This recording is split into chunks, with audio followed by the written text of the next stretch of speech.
Jamie scored. so strong.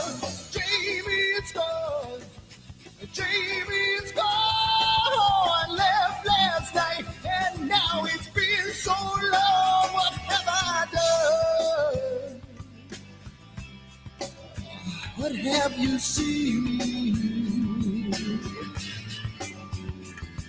There was nothing to say, took her away, and I feel the pain. Made love in vain. Oh, oh, what have I done? What have you seen? She knows there's no future in love when a person has come in between. Jamie's gone. Jamie's gone. Can't look back, and now he feels so strong. Jamie's gone. Jamie's gone. Left last night, and now it seems so long. Ooh. Ooh. You can't hear these words I say when you're a million miles away. Yeah.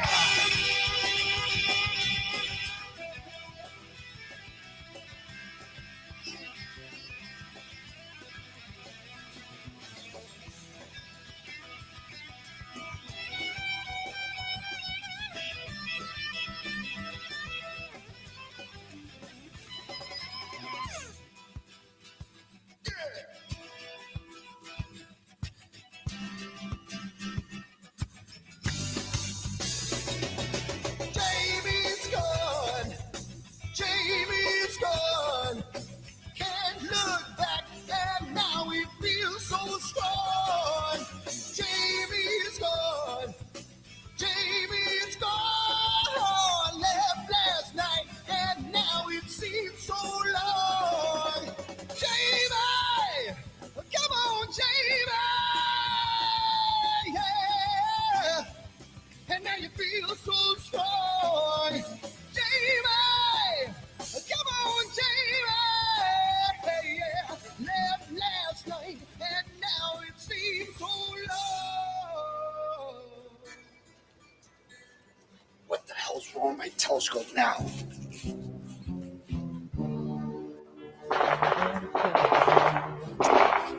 Damn, what's wrong with this thing?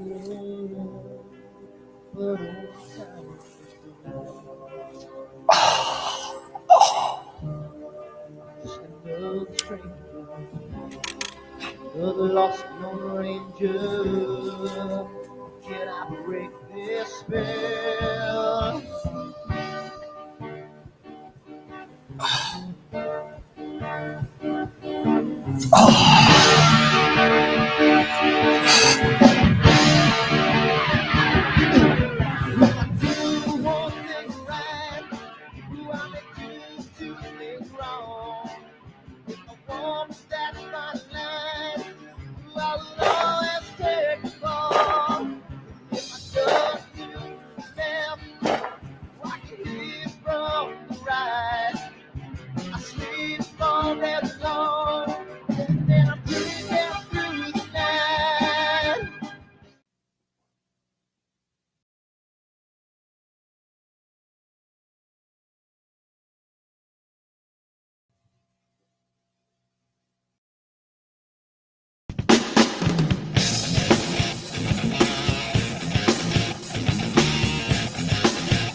I've seen a lot of bankers, and I've seen a lot of cops. I've seen a lot of lawyers pull out all the stops. I've seen a lot of children with their parents in their hands. I've felt a lot of women refuse to understand. Well, I don't think I understand why we're making such a fuss. And I don't think I understand what's come of all of us. And I don't think I understand why we take the world for granted. I just want to get right back to Guitar Players Planet.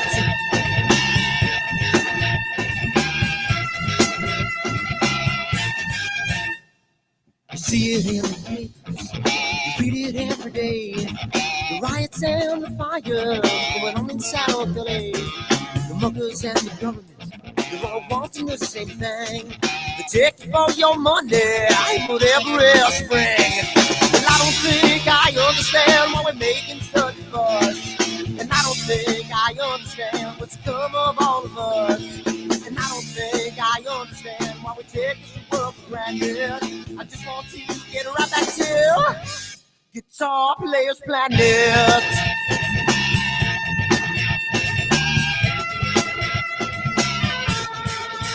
Take me.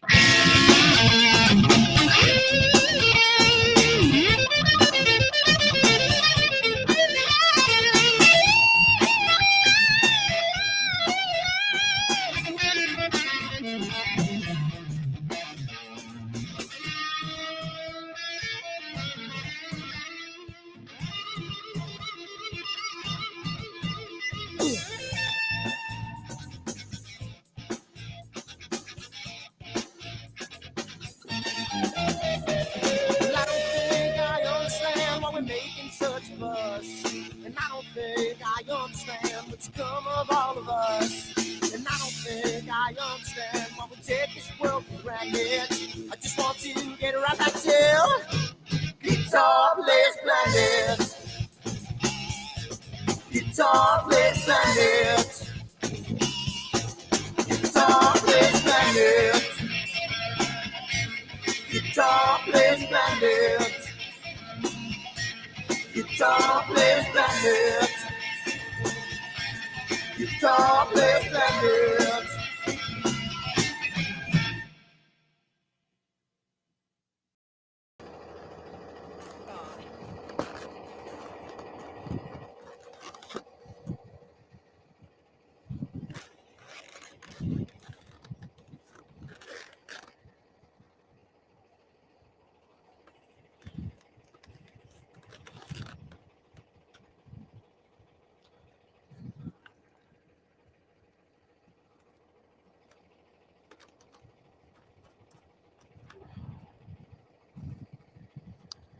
It's gotta mean something.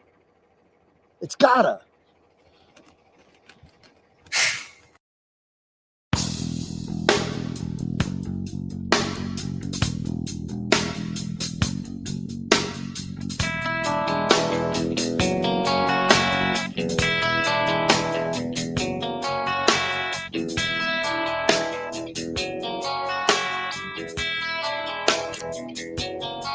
All right.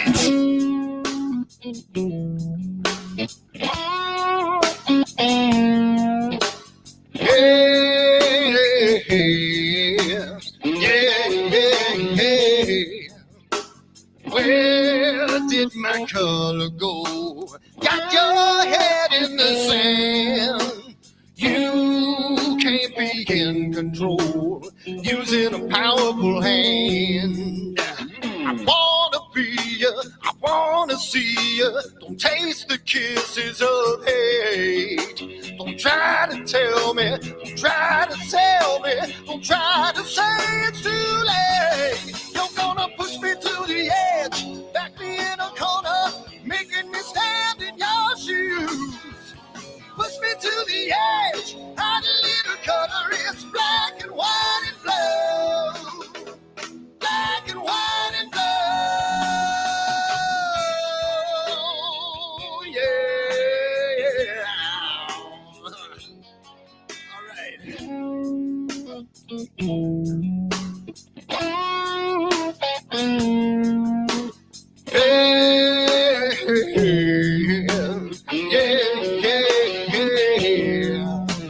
Cat learns to ring a bell. Rat gets free from the maze. We can be taught to love. We've got to learn a new way. I wanna see you, I wanna be you. Don't taste the kisses of hate. Don't try to tell me, don't try to sell me, don't try to say it's too late. Yeah, you're gonna push me to the edge, back me in a corner, making me stand in your shoes. Push me to the edge, I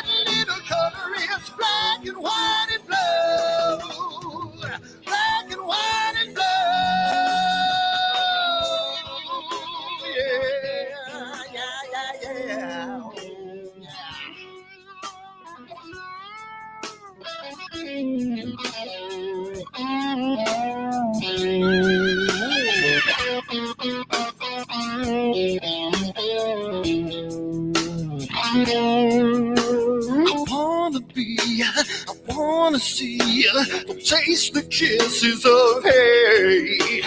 Don't try to tell me, don't try to sell me, don't try to say it's too late, late. Push me to the edge, back me in a corner, making me stand in your shoes. Push me to the edge, hide a little color, it's black and white and blue. Yeah, black and white and blue. You've gone black and white on the edge, back me in a corner, making me stand in your shoes. Push me to the edge, hide a little color, it's black and white and blue. Black and white and blue.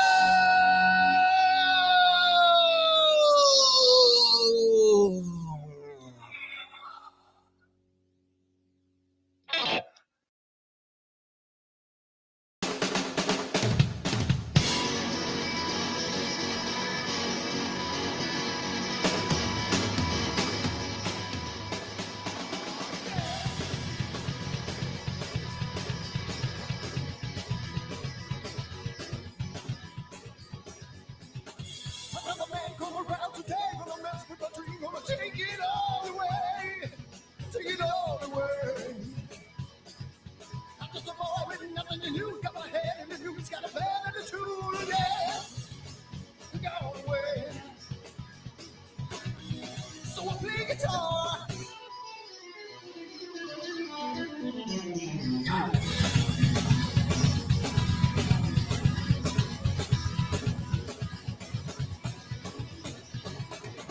Another woman come around today, she wanna slice up my pie, she gonna try to lock me all the way, lock me all the way.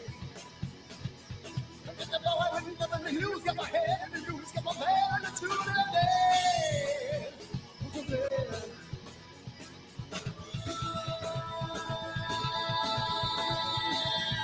I don't care, 'cause I got nothing to lose.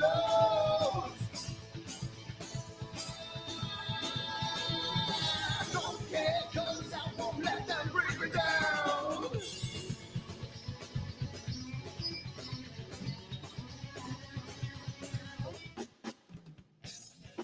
Seven seconds. Turns. All right, we got 6 days left of the bet. All right. So, hey, what's going on, everybody? What's happening? And, hey, at least somebody's in good mood. I'm a mess. You know, just to show you what I'm dealing with right now, and this is how exhausted I am. Ready? Here's my room. Ready? Here you go. Here it is. This is what I'm dealing with. This is what my desk looks like. It's a fucking mess. Here's my floor. Garbage. I'm in the middle of packing everything, and Closet of Death is empty, just about, more or less. It's bad. It's bad. So you're gonna have to excuse me a little bit if I seem a little bit, I don't know, tired, maybe, but that's it. So just a couple things as far as some housekeeping stuff. Eric, I can't hear you. I don't think. You can't hear me? Are you mouthing? And now I can hear you. Yeah, if it works with if you put your Now you can mic hear me? on. Yeah, there you go. Now I It can. helps. I guess it helps. Sure. What the hell? Yeah, you're even I'll admit I'm bad That's okay. as far as my office. You don't want to see my office. My office is It's just it is truly a control. It's like an aircraft carrier. It's Yeah. chaos. yeah. It's like an aircraft carrier on Airport 77. There you go. Yeah. But yeah, it's definitely taking a toll on my safety in my room. But anyway, so yeah, so we're here tonight. We got some stuff. We got picture of the month, the picture of the week we got to go through. We got also just as a side note for those of you that are new to the show, thank you for coming on and hanging out with us. We're 6 seasons strong. We just had episode 450 last Wednesday. And it's been great. It's been awesome. So thank you for everybody that's been supporting us throughout the years and all that. Also, we have 5 days left, and we said, oh no, did we say the end of the month, or did we say when I close it? I don't remember. When did we say we were ending the Ben Ben Foundation End of the month. end of the month. All right. Mhm. So did we say end of the month? Okay, end of the month. End of the month. We got 5 days left. We have $600 in for the Ben Fund. For those of you that don't know Ben from the Narrowband channel, he's been going through some tough times with cancer that he's been very open about.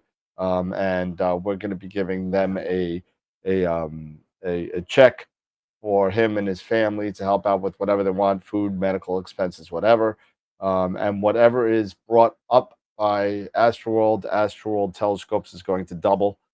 So right now we're at 600, meaning that it is a $1,200 check going to Ben and his family.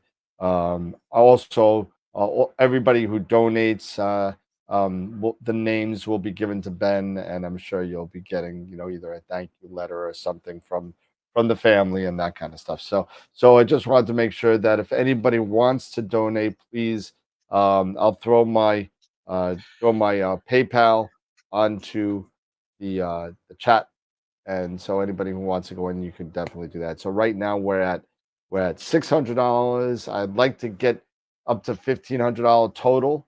So that would make another $150. So if we could do that, that would be awesome. And if you know anybody that wants to donate, just please feel free to give them my PayPal. And just make sure you put in the note for the Ben Fund or something like that. So I know not to spend it and to put it into the Ben Fund. So thank you for everybody who's been supportive of that.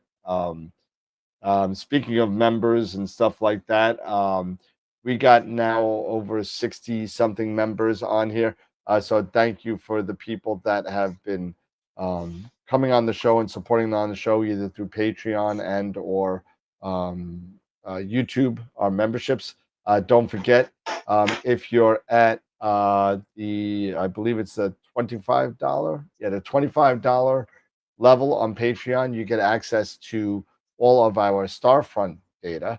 I'm sorry, the standard data set. So you're at $35, you get everything.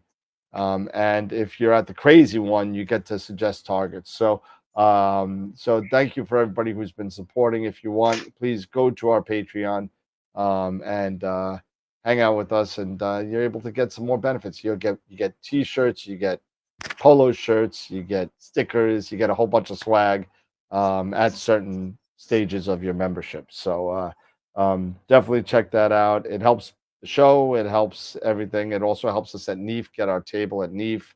It helps us in a lot of situations. So thank you for everybody who has been supporting us, and support us now if you want to. So feel free to hit us up on Patreon. Wow. I don't think I took a breath through that whole thing. Yeah, I thought you said you were tired. You know what? Really? It just comes out. Now he's wore out. Now he's ready to get It's been 6 horizontal. years of saying that horizontal. It's been 6 years of the same kind of spiel that I do, and I got it down to 5 minutes now. It used to be 7. I got it down to 5. And the only reason why, get your ugly mug out of my face. but the only reason why it's shorter is because the guests have been getting more sparse, which is something we got to get a little bit better with again, and get some more information out to our membership and make it more. I know we got the hardcore people that always find us appealing, but you know what? To have new members come up, it'd be great to have. It's always nice to have, Speaking of that, have our core membership, but even some, having that sprinkle of new people in, gives us, that little tingle that says, you know what, you like me, you really like me, really kind. I'm telling you, yes. So, yeah. And I'm gonna throw my email in there right now. My pillow is upside down, I'm being told. Sorry. Yeah. Speaking of guests, we have a request from two of the ladies at Dwarf, Sue and Grace. They would like to come on the program and as guest speakers, but they'd like to have a series of questions things that they can preview and come up with solid answers. So if you have questions about dwarf or about the dwarf telescopes, send those questions to us, you know, at AstroWorld Telescopes, AstroWorld Web, AstroWorld TV. Yeah, and the main thing they want is because English is their second language. That's right. They want to make sure they understand the questions. Yep. In English, and we'll have a so translator. that we can understand it. We'll have a translator in my wife. That. So. Yep. You know, she'll be able to translate anything that they don't understand that's coming through. So that will not be a barrier. That would be, and that's awesome. So thank you to your wife for offering. Yeah, Yep. absolutely. Cool. She'll be like the voice of God from the background. Exactly. The voice of reason, helping us, keeping us all in line, keeping the four of us in line. Yeah. Oh well, are you kidding me? She's a master at that. It's that's typical wife duties. Wouldn't that be the voice of Buddha from the background? Well, it depends. I'm kind of used to watching what was it? Weird Science. Remember that movie? Where yes, where they did the God thing with the tooth. Oh my God, that was so funny. Thank you, baby. Dinner's here. Thank you. So I got this. This actually came out pretty cool. This is, I don't know if I showed this everybody, but this is, I got the embroidery done, but this is a test. This is a test. This is what's this is a new version with a little bit well, not new version, but I mean it's just a brighter blue for the AstroWorld, so it stands out a little bit more. And the red is more of the same here. But that's what's going to be going on the shirt. Yeah, the red was a little different on the telescope and then the words. So you couldn't really tell if you looked at it, but when you're looking at it real close. But there's the original right there. I can't see anything with your crappy green screen. Hold on. It's horrible. Your green screen's so bad. It's horrible. It's horrible. Terrible. Yep. Yeah. You see how the AstroWorld's a little bit lighter blue than this? Yeah. Stands out more. Yeah. So it comes out a little bit more. So and he also added. Let me see that. Let me see that again in yours. Yeah. Okay. It's there on yours. So I thought it wasn't there. The little white ray of the yeah, comet. it's there. Yeah. Okay. So the comet. Yeah. So that I got. So that's on the new shirts for AstroWorld Telescopes, and so when you get your shirt, just make sure you put your size on there because I got them all made. Rock and roll. Cool. Yeah. Okay. Cool. All right. So what do we got? So what we got? We have quite a few things to chat about here. What is the board for? Oh, I'm sorry. This is probably what I'm going to be giving Sherry Ashcroft. This I found in my closet of death. This is when I used to dungeon. When I used to be a DM. This was my initiative tracker. So. Oh. It has the order, roll-offs, order, all that kind of stuff. So Sherry, you may get this. So. Okay. So yeah, we've got image. We have no image of the week to announce this week. That's already been posted. Again, congrats to Jonathan for his M8 and M20 because we only had one entry. So he automatically moves on to our July, this was our last July entry or image of the month for July. But we will have our June image of the month announcement tonight. So that will happen tonight. But I was, watching, and I had this conversation with Scott and you guys. Queeve, I love Queeve, the lazy geek out there in Tokyo. Dealing with those crazy Bortle 8-9 skies that he has to deal with from his roof. But he was talking recently, one of his more recent videos was talking about reducers and the light gathering power of reducers as well as the hyperstar, and demonstrating, some very simple math on understanding how much light gathering you get, with using a reducer, and how that correlates also to your image exposure time. So I thought we would have a bit of a chat about that, here on the show tonight, to touch base on using the benefits of using reducers. And if you have a Schmidt, for example, a Celestron Schmidt Cassegrain, you can take advantage, or even any other Schmidt, any Schmidt Cassegrain, for a matter of fact, I believe. You can take advantage of the Hyperstar sold by Star Arizona, which is actually manufactured by Star Arizona. So I mean, Dean and those guys, when they created the Hyperstar, I mean, that is just an incredible piece of engineering, to go from F10 to F2, and now with version 4 with 1.9, it's, you go to you go at F1.9, it's crazy. So, but for anyone who is interested or wants to know, when I put on a reducer, what does that basically mean for me when it comes to imaging time and things like that? And it's quite a simple rule, and as well as how this also affects your imaging circle, or imaging field of view. So what you can do is that you can go to astronomy.tools, and we're going to go here really quick, because this is for those new to astrophotography. Bookmark this website. So I'm going to share my screen here. Here,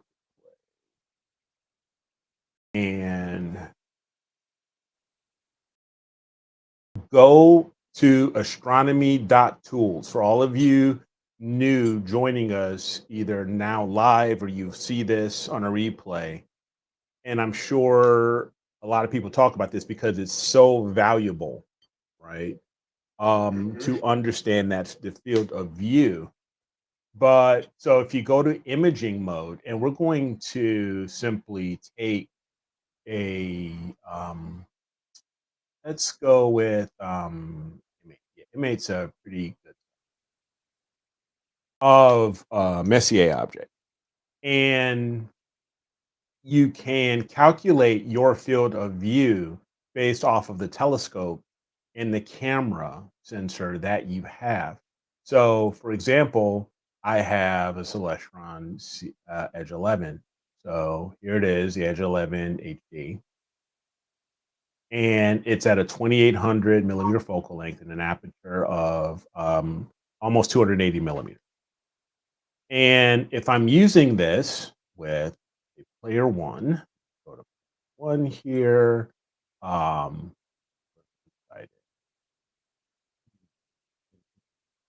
Where's the Poseidon? Not in here? Poseidon's not in here. What the heck? That's messed up.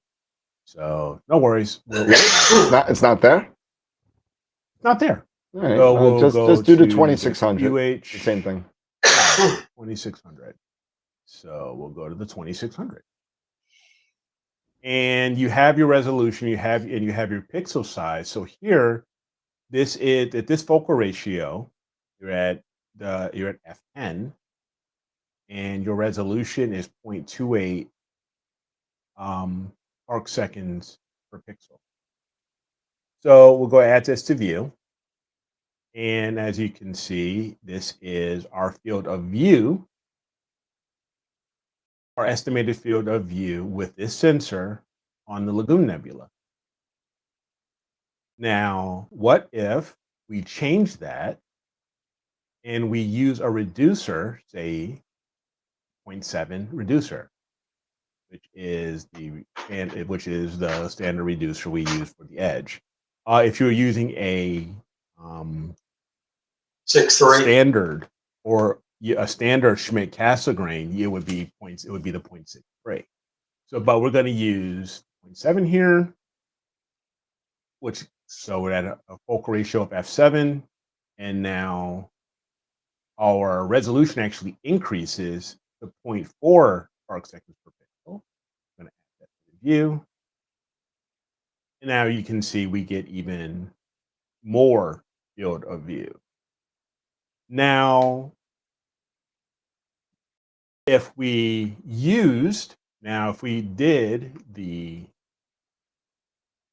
Hyperstar version 4, is at f.9, now our resolution, our focal ratio was f1.9, and our resolution is 1.4 arc seconds per pixel. So much more resolution here. And we add to view. Now you can see how much more we're getting. You can see our field of view is even is huge compared to even using that 0.7 reducer. But how does this correlate to exposure time and how much light gathering we're getting from utilizing these reducers in the Hyperstar, and comparing that to just our native focal length of f10? Well, there is a simple equation that you can use. You would simply take the largest f ratio, in this case f10, and divide that by the smaller f ratio, and that would be squared. So let's do that. I'm going to change that here. So if I calculate or later, and now, so if the native is f10, and if we go and we divide that by f7, we have 1.42, and we square that, and then we square that. We're at 2. So basically, we're gathering 2 times or twice as much light at f7 as we would at f10. So you can basically equate that to pretty much half the time you would need to, as far as that exposure. So if you're taking a 5-minute exposure of M8, and you can say, okay, I can shorten this down maybe by half. So I can go down to maybe 2.5 minutes. Most people maybe go 3, but this gives you an idea of how this changes your exposure time utilizing a reducer compared to native focal length, or that native focal ratio. Now you can do the same equation, right? Comparing that to with the Hyperstar. So let's do that again. You can say f10 divided by the version 4, which is f1.9. You're at 5.26 square root, and you squared. Now you're at 27. That means you are gathering 27 times, 27 times the light per photon hitting that sensor. So every pixel every photon of light that's hitting a pixel on your sensor, you can now image. It's basically you're gathering 27 times more light, which means you can now go from a 5-minute shot down to maybe 30-second shot. And so 300 down to 25 times that. So if we did that, so let's just say, so a 300-second shot and times 0.7, 81 seconds. So just under a minute and a half. That's saving you a lot of time. And also, you can take a look at your field of view here. But you're also getting a much larger field of view, which means you can actually fit more nebulosity onto your chest. So Yeah, and you probably don't want to go really much cool. much. You probably don't want to go much more than about 2 minutes on the Hyperstar anyway, unless your target is really, really faint. Yeah. And for those faint targets, absolutely. When you're talking those faint targets, because M8 is a bright, has It a is. very large. It's Yeah, area brightness. I didn't need more than a 60-second exposure on that. Yeah, the core is the core is super bright, and a lot of Messier's objects are quite bright. Now, if you were going more towards the Sharpless catalog, more to some of the other NGC catalogs, and even especially if you're doing dark nebulae, Eric. then yeah. I was eating, so I couldn't answer, but Steve just put it up on the chat. When you square root the brightness gathering, isn't that a percentage, not a times? It's 27% more. 27% more Yes. light gathering time, not 27 times the, right? No, yes, you're correct. It's Okay. 27% more light gathering. Right. capacity Yeah. Sorry, versus- I was eating a turkey meatball, Yeah. so I couldn't say anything. Yeah. I'm sorry, and I wasn't looking at the chat. You are a turkey meatball. So my wife tells me. So thank you for correcting me. So but you know what? He put you are it in the math the right way. 0.27. Yep. Yeah. No, yeah, it was perfect. It was So- perfect. I just wanted to make that clarification there. Yeah, just make that clarification clear. So thank you for pointing that out. Thanks, Steve. So Steve, thank you. So even if I was using a refractor with a 0.8 reducer, so my refractor is f9, and I was using my reducer. I believe my reducer is 4.7, and so almost another one, half, not even half. More, as far as light gathering or capacity. So for me, at that 1.5 times 1.8, I can go from a 5-minute down to 3-minute, something like that. So, but this is a calculation that you would want to use. It's basic. So I wanted to share that it's basically the larger F ratio divided by the smaller F ratio squared. And that can tell you that how much more light you are gathering compared to your native. There you go. Get out of here. And back. Cool. So we can go back to the forum. Yeah, I'm in the chat. Give me a second. There you go. They're making fun of me and my turkey meatball. Yeah, turkey meatball. Yeah.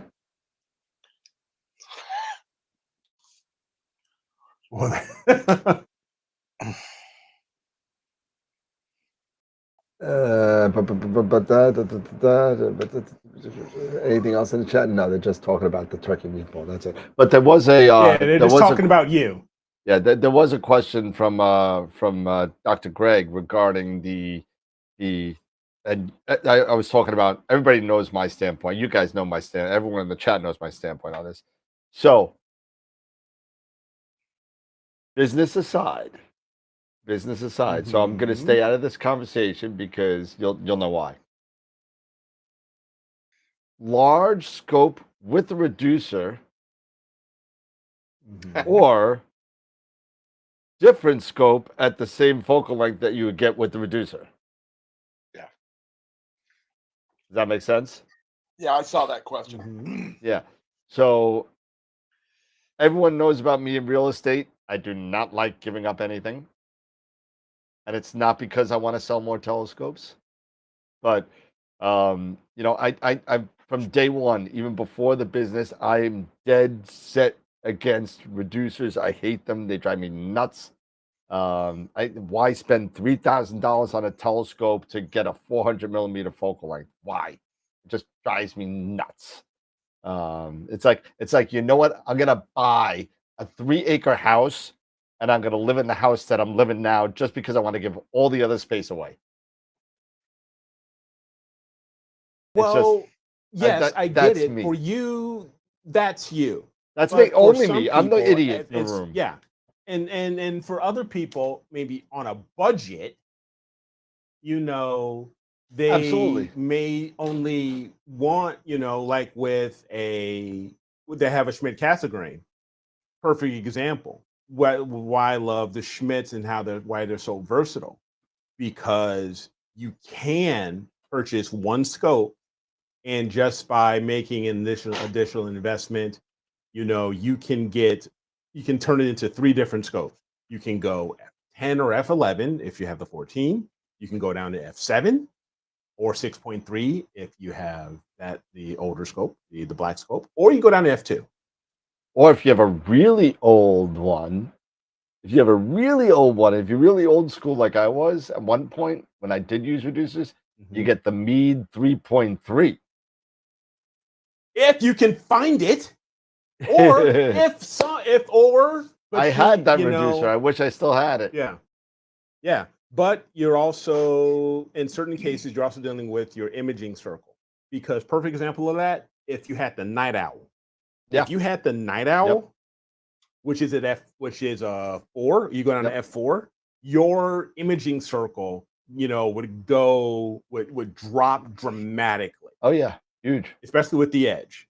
It would, you know, because the edge has a full frame imaging circle at F10. And even Now at you now F7, you're you have a imaging full on a frame imaging circle. 120.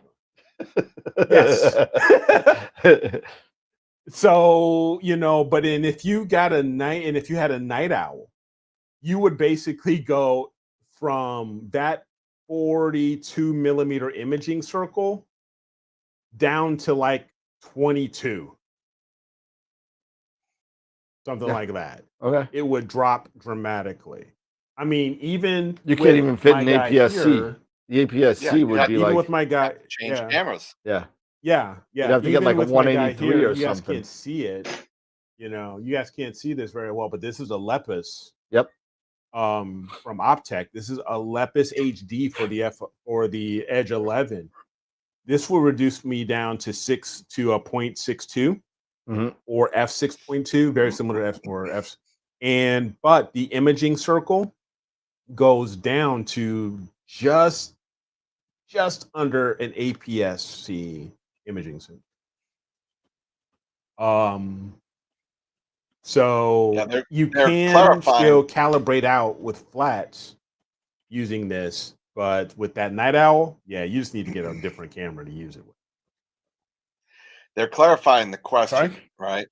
That saying that I think the question is it better to have a native 500 millimeter focal length with a at f7 with or at f7 with reduced 500 at f4?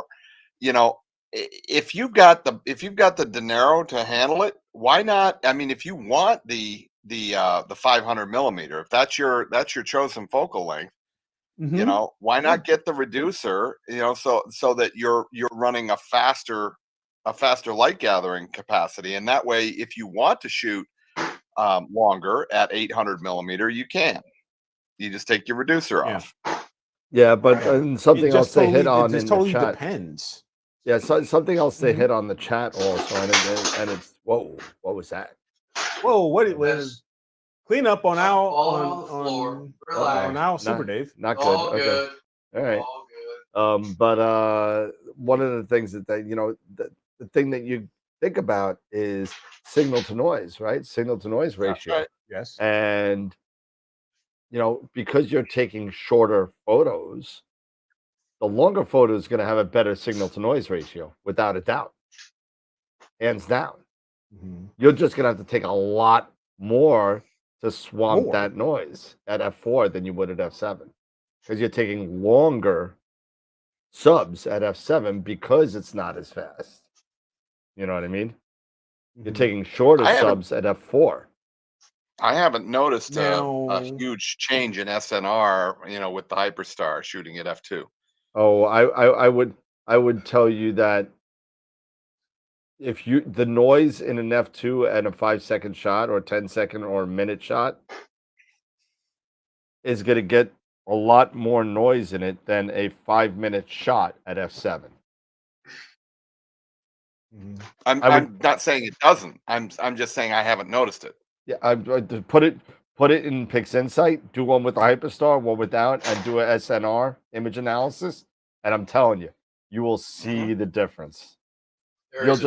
You'll be getting the image a lot faster as far as brightness is concerned, but to get that noise level down to match, you're going to have to take a lot more subs at f4 than you will at f7 because of the length. That's all. Yep. Steve's asking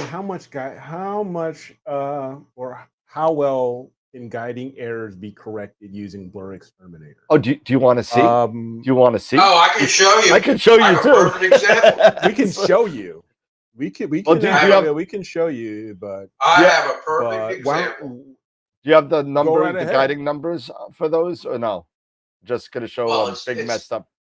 You're just gonna show messed up. It's not even the guiding numbers. I can show you what it would look like. You guys are stepping all over each other because of how bad the tilt or my back.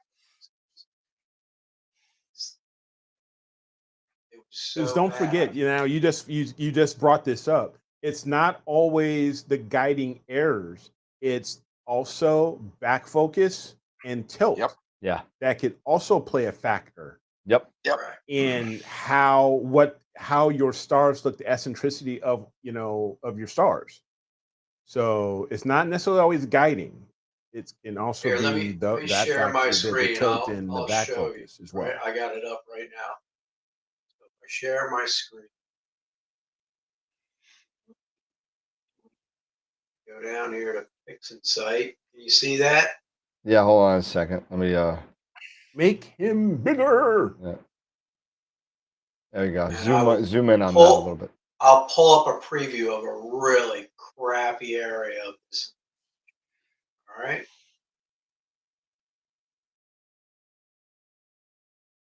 So you can see how bad those stars look, right? They all look like little baby comets. Yep.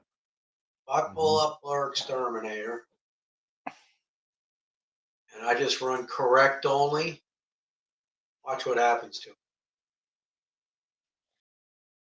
Boink. Wow. Magic. And that just like that. Yeah, from there to there, from there to there, from there to there. Yeah.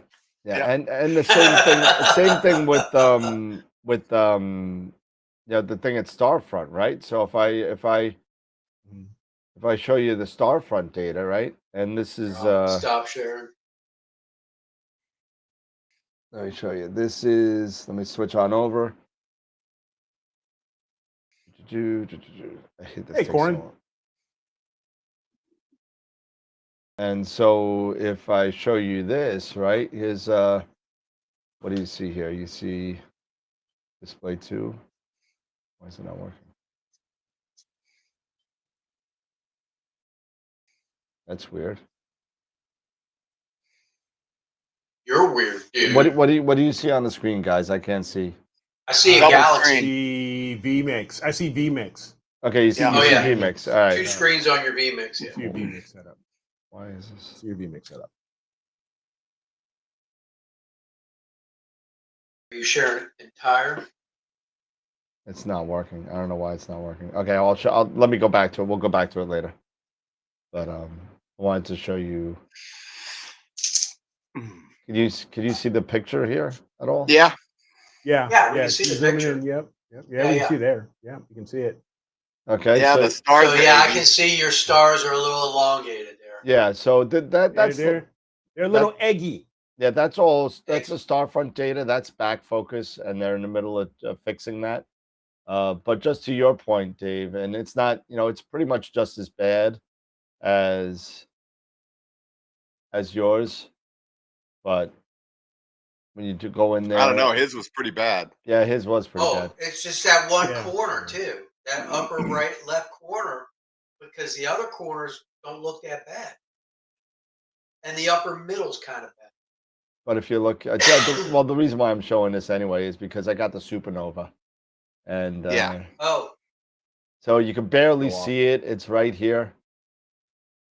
That's the supernova right there. I see. Yeah, Once I dim down the core, the and core. get the Yeah, star you'll be able up, to see it. you'll be able to see it. But it's so close to the core that it's kind of, it's kind of almost, you Washed almost out. forget it's there. So once with the this is one, this is in the red. This is one What's 5-minute cool shot. though is Star Exterminator will probably pull it out. Oh yeah, it will, it will. And then put it back in. But if I actually go into, let's see, illuminance, maybe our front. Let's see if I go to a luminance shot, maybe you can see it a little bit better. Blue, green, luminance. Let's try this guy.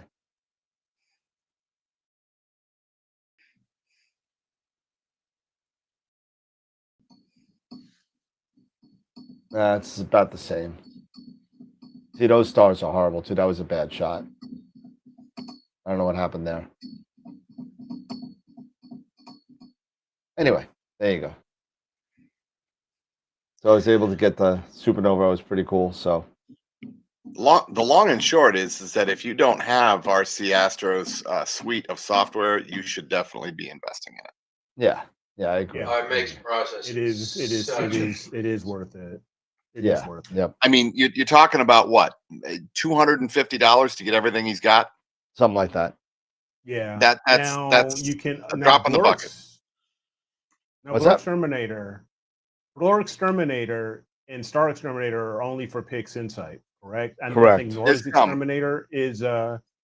Exterminator is also Photoshop. Correct. And well, and there's also one that they work for Affinity Photo as well. Mm-hmm. Mm-hmm. So Okay.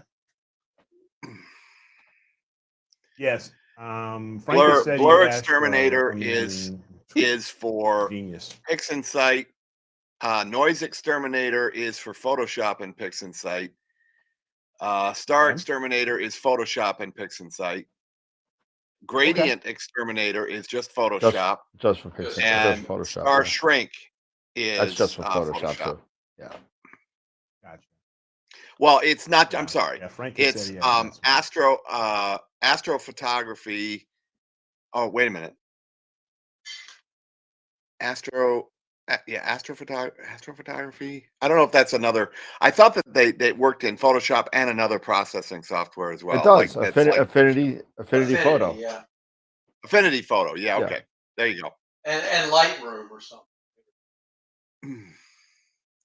Yeah, I think it's just Photoshop. I don't think it works in Lightroom. Yeah, I could be wrong on that. I don't know. That's something that we should also go over maybe one night on the use of Lightroom for Astro photos, because I'd love to learn how to do that, because I would too, because a lot of people use it. Yeah, It's and if a lot of people are somewhere using it, then or you you know, doing like that final bit of touch up and stuff. Yep. They say it works. Yeah, I have no idea. Yeah. Not a clue. Actually, no. You use Lightroom first and then Photoshop. Oh, I saw a guy do a thing. I've done it the other way used around. Lightroom last. Yeah, I was under the I use assumption Lightroom Lightroom was last too, but again, I've never used it. Yeah. Yeah, And it was Lightroom to actually. enhance colors and stuff like that. Lightroom is it is tailored more for imaging, more for actual photography. Where Photoshop it crosses the boundary into a lot of different things in graphics, not just photos. It does. But yeah, Lightroom is a very powerful tool, and there is no great mystery to it.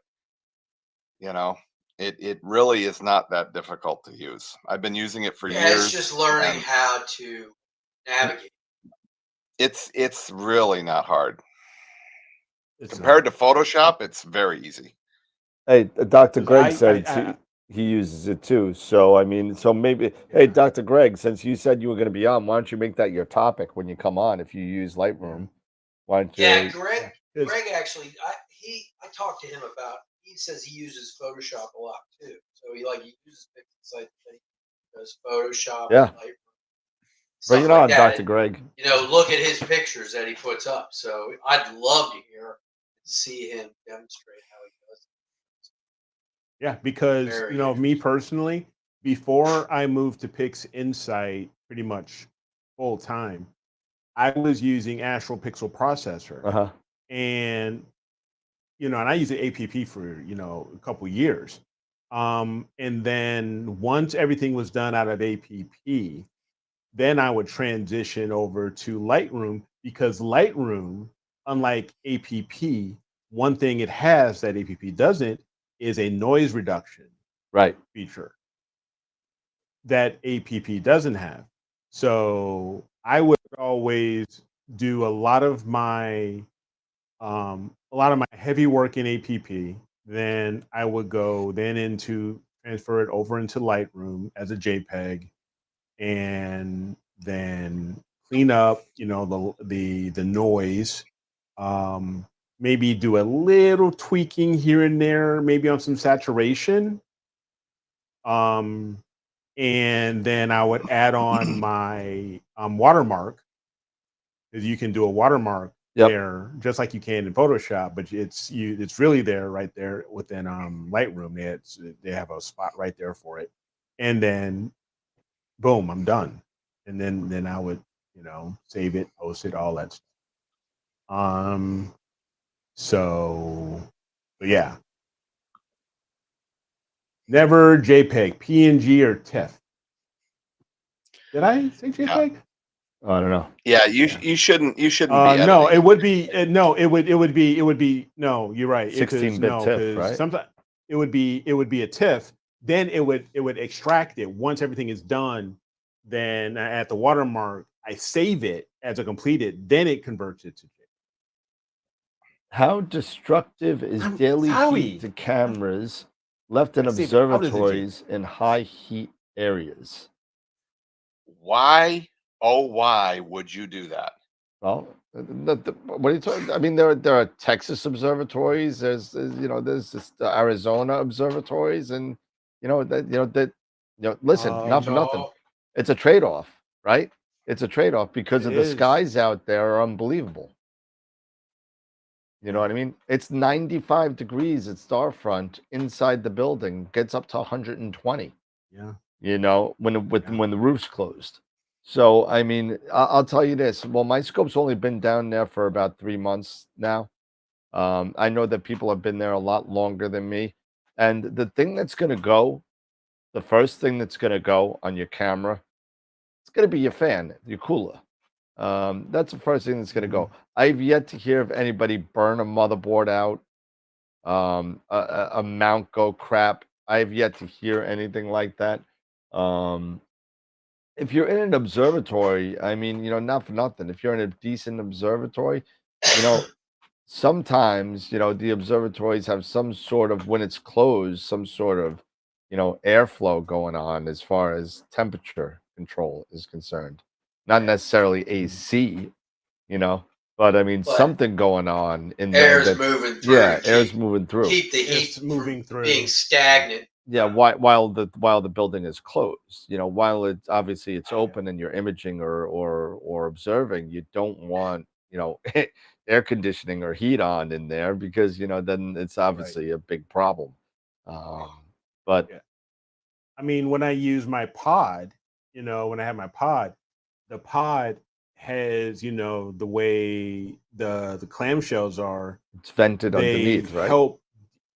Yeah, you have a little bit of ventilation underneath, as well as sometimes depending on the color molding you get, it can help deal with some of that heat or UV and help deal with some of that. I know I have a gray one.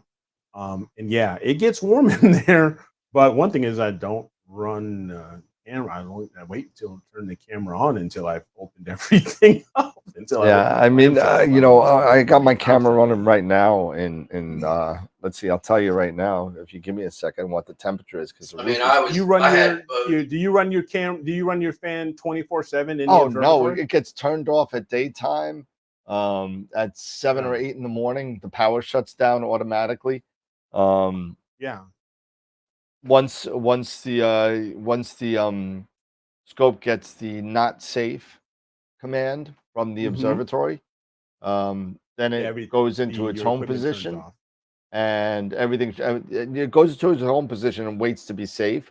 And then if it doesn't become safe by astronomical twilight, or astronomical sunrise, then the power turns off, the Eagle shuts off, everything shuts off. My casa shuts off everything. Just to clarify, my statement was not for those that are, thousands of miles from their scope. Like if you've got a scope in Chile or down in Texas or whatever. I'm talking about somebody that's got it like me, that's got a scope out in the backyard. Yeah. Okay. Why would you leave, a $2,000 camera sitting in the sun? Now, to give you the idea of what I'm talking about, my scope, because I don't have a dome right now. I'm eventually I will put a dome up, but I don't have one. So my scope is sitting on my back porch, my back patio, right? And I have a huge cantilevered umbrella, like a deck umbrella that literally cantilevers out over the top of that scope, and it keeps the sun off of it. And I also cover it with a telegizmos, and that has a heat protection as well. And of course it protects it from the rain. But the combination of that umbrella and the telegizmos, and not only that, I throw a bed sheet over it to keep the dust off of it if I don't have the telegizmos on. So but do not leave your scopes in the direct sun. That's just no. No, that's not what he's talking. He's talking about an observatory setting. He wasn't talking about leaving it outside. Okay. He said observatories. So I mean, that's you don't have a choice. If you're on a pier in an observatory, you don't have a choice. So yeah, but to dovetail on your point about the observatory, just make doubly sure you've got a good fan blowing out and a good fan blowing in. So you got airflow going through there. You're recycling the air. Recirculating it. Yeah. Yeah. So today it was going to be 100 degrees with 110 heat index. So yeah. But my scopes they're covered, so they're going to be protected from direct sunlight. So worst case scenario, it's just going to be that 100-degree ambient that they're going to see. Right. So but there's a big difference between 100 degrees in the shade and 100 degrees in the direct sunlight. Because that direct sunlight probably translates to 120. Oh, it's horrid. And not only that, over time, your nice, if you got your nice red or anodized camera, it's going to will turn white. And I get paid. Yeah. I don't know how well you can see this. Can you see this? That's just a standard bubble level. I use these for just leveling the scope, right? That one was I had it just for a couple of days. It was just a couple of days that it was in the sun, right? That one was in the shade on the one side of the scope. That other one, one's bleached out. There you go. Look at that. Yeah. There you go. So check this out. You ready? Hold on a second. It is. And where is it? Here we go. There it is. So here's my Eagle right now in Starfront.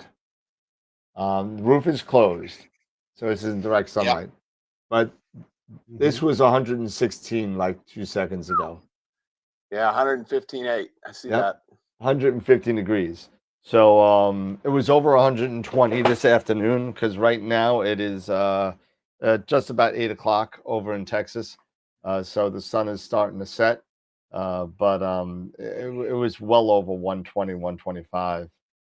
Yeah, but your humidity levels are also a lot lower than mine. Your Oh, yeah. temperature is higher, but Oh, yeah. your humidity levels are a lot lower. Yeah, it's only 30% humidity, Yeah. so it's not, there's really nothing there. But Yeah, and But- your dew points. Look at your dew point. it's almost yeah. 67. Yeah. Yeah, I mean you're almost half of what your heat is. Yep. Yeah, that's yeah. So I haven't had a problem with that, but again, also another thing that you could do, and what I used to do when I left my telescope out full time, 24/7, what I did was I took, I had the 365 on it, right? But then I bought another Telegizmos, right? I bought a second one, and it wasn't the big 365, it was the reflective one. And I put that over the 365 to reflect the sunlight off it. So that's what I used to do. Right. But Yeah. now my mount's been out there for 4 years now, 5 years. Yeah. And I my telescope, I bring my telescope in just because I just don't like leaving it outside, you know. That's just me. Dave, I know you leave your scope out there all the time, unless there's real crazy weather coming in. Yeah, I'm worried about wind. Yeah, yeah. And Eric, I know before you got your dome, you left your telescope out there every once in a while as well. Yeah. Oh yeah, I did. Yeah, it was in You had the Telegizmos, tri-piers, yep. And whatever. Mhm. I'm kind of crazy. Every night I brought in my scope when I woke up in the morning. I'm crazy. I brought it in, I brought it out. I don't know. I added this kind of. I'm not leaving my astrophysics scope out there 24/7 Well, unless I if get it's it. if it's in if it's in a dome or roll off. No problem. Close it. Automatic. Thank you, Dark Dragons. Close the roof and be done. Lock it up. Yeah. Yeah. Yeah. But Yeah, I get that. I just have a pier sitting outside in my backyard. Everyone's seen pictures of it. It's just sitting out there, and it's open to the weather. So I took everything off. But if you are comfortable with leaving your stuff outside, weather and everything, just as long as you take the proper precautions with it, you might even want to think about getting some either Rid-X or whatever, Damp-X or whatever. Throw it in underneath your 365 so you don't get no mildew or dew lingering, hanging out there, But other than that, that's really it. I haven't had a problem. Oh, it's not just that. You've got to spray it with insecticide to keep the insects from crawling inside your computer. Oh yeah, Crawling inside absolutely. the gears. Yeah, crawling inside. That's one of the other reasons that I throw that bed sheet over it, because I can just spray the bed sheet. I don't have to spray the equipment. I just spray the bed sheet. I get the Thermacell and I just throw it in there. Keeps away everything. Okay. That's one way. Yeah, that's definitely a way to do it. Yeah. Stephen was saying, Scott, question. Better to keep it at ambient temperature or bring it in and out from hot and cold on the sensor. Well, I mean, if you're 40 or 50 degree difference in temperature, that might be a problem, but I'm not 40 or 50 degrees different in temperature. So, if you're going not from within a 24-hour period. yeah, yeah, sure. I mean, if you're taking a hot scope out into 10-degree weather, yeah, you're gonna have a problem. Yeah. But that goes for anything optics. I had to do that with my camera lenses. If I was going to go on a shoot or something, I'd put my camera outside. I put my camera bag and all my lenses outside in the garage. An hour before I was ready to go. So when I got on site, everything was cold. Yep. And that the one thing nice about at least keeping it out there is you don't have to wait so long for it to acclimate. Yeah, you bring the scope right out from inside your air conditioned house and set it up. You better wait an hour or two before you even think about imaging. Yep. Agreed. The air and that's the why glass has all got to Telegizmos. acclimate, and you got to get the temperature. Else you have all kinds of problems. That's why No I problem, think Steve. those Telegizmo 365s are Yep. so valued. They work great. You know, Yep. to help you adjust so your equipment can adjust that much faster. Yep. So you can do what you love to do, which is image. Yep. You know, you can And get things started fast. by the way, Eric, And I meant to mention that to you about the one Telegizmos that I have for my 14. I Mhm. it was just one of those brain fart kind of things, right? I couldn't get it to fit over the dew shield and the back imaging train. It just wouldn't fit. I'm like, oh, this ain't Mhm. gonna work. That's Right. too bad. Sucks. And I was taking the dew shield off, and I got this idea. I'm like, wait a minute. Why don't you just turn the stupid thing around 108? And sure enough, it fit. Huh. Uh, There you go. I'm like, oh, you Ha stupid ha. son of a. Just I just turned it just around. turn the deck here. Just turn it around. I just turned the Okay. Telegizmo Yeah. around. I just turned it right around and Yeah, just turn it it slipped around. Yeah, right just turn over it the whole around thing. and I'm like, yeah. good Duh. God, I've been fighting with this thing for 6 months. All I had to do was turn the stupid thing Yeah. around. Yeah. Turn the freaking Telegizmos around. I don't know why I didn't think of that either. Yeah, Okay.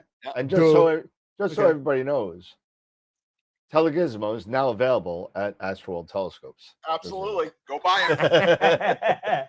Now I just got my Drop the first shameless box plug. here. My first Drop box the is sitting shameless here. plug. So Just make sure you go through my site, oh, he wants get the affiliate link. Yeah, there you get go. the affiliate link on Astro Playground. Yeah. Oh my.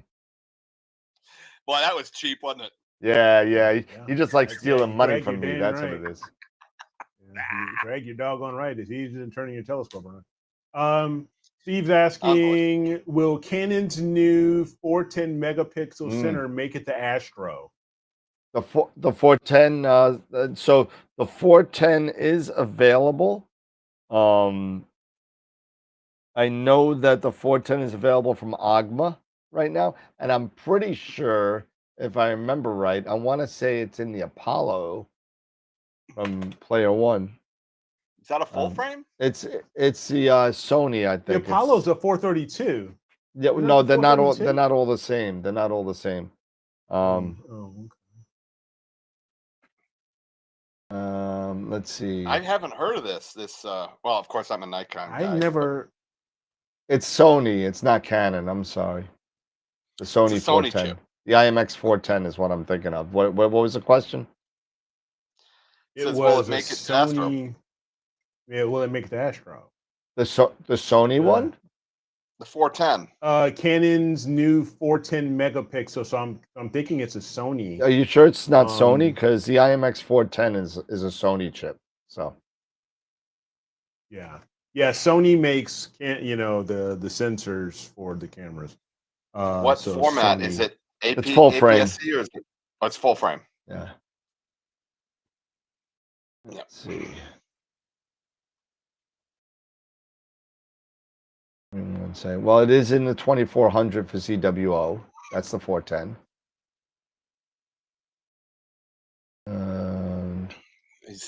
Chris is asking what size are the pixels. I'll tell you right now. The Canon, the Sony 410 megapixel camera sensor refers to the recently announced Canon LI 8030 SAC full camera sensor with 410 megapixels. Well, it's not a Sony sensor. I'm looking at it. It's a Sony IMX 410. Maybe there's a Canon 410 too, but I don't know it yet. Maybe, yeah.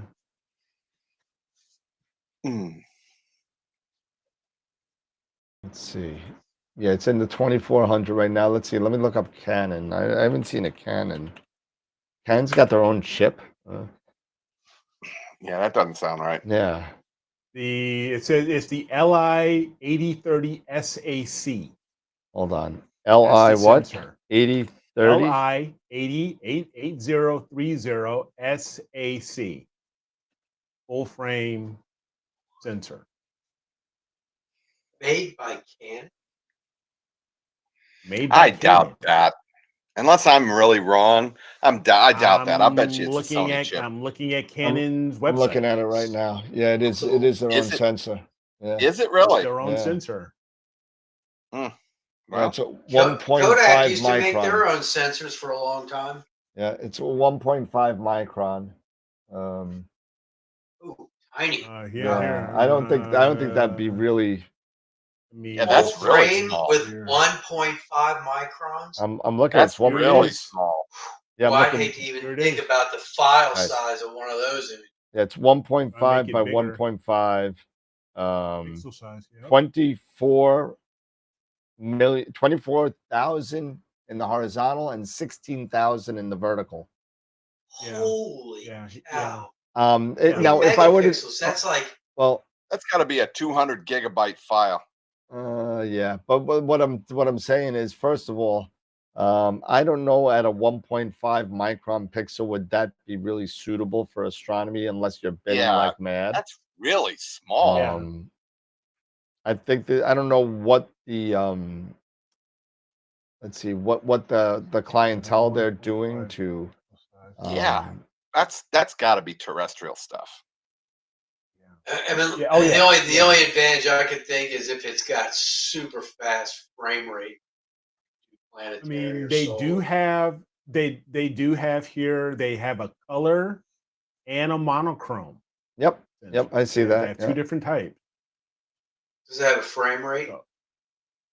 The frame rate is at normal. It's 8 frames per second, and at 100 megapixels, it's at 24 frames. Yeah, it's really slow. So slow. It's really it's slow. So not good for planetary. Planetary, no. But why would you use this for planetary? Well, the small pixels is what I'm thinking. If it had a super high frame rate, man, and the detail for planetary probably fantastic. Not enough. It's not fast enough. Yeah. I don't know. We'll have to see on that. But thank you for bringing that chip to our attention. But I have not. I have not seen that. I thought you were talking about the Sony IMX410. My apologies. But that's around the 410's around for Sony, but not for Canon. I mean, look at even the noise looks pretty impressive. Wow. Yeah, I mean, I could see that for, like portrait work, modeling work, stuff where you're going to be doing, pictures for like huge billboards, or vectored stuff, where you're going to blow things up really freaking big. And so you don't get pixelation. That sounds more like terrestrial stuff to me. It sounds more like model work, and studio portrait work. Yeah, we're gonna have to see about that. I don't know. Yeah, we'll have to find out. It sounds like it's going to be a very expensive camera. Steven. Exactly right. Landscapes. It would be awesome for landscapes. You know what else it would be really good for? Macro work. Yeah. Yep. That amount of pixels. Hell yeah. Yeah. That would be awesome for macro work. And I've done a lot of macro work, So. All right. We have had about 20 minutes left before we announce the image of the month. Let me share. I'll share my screen and we can go over. You can touch on this. Don't forget about the questions for Sue and Grace from Dwarf.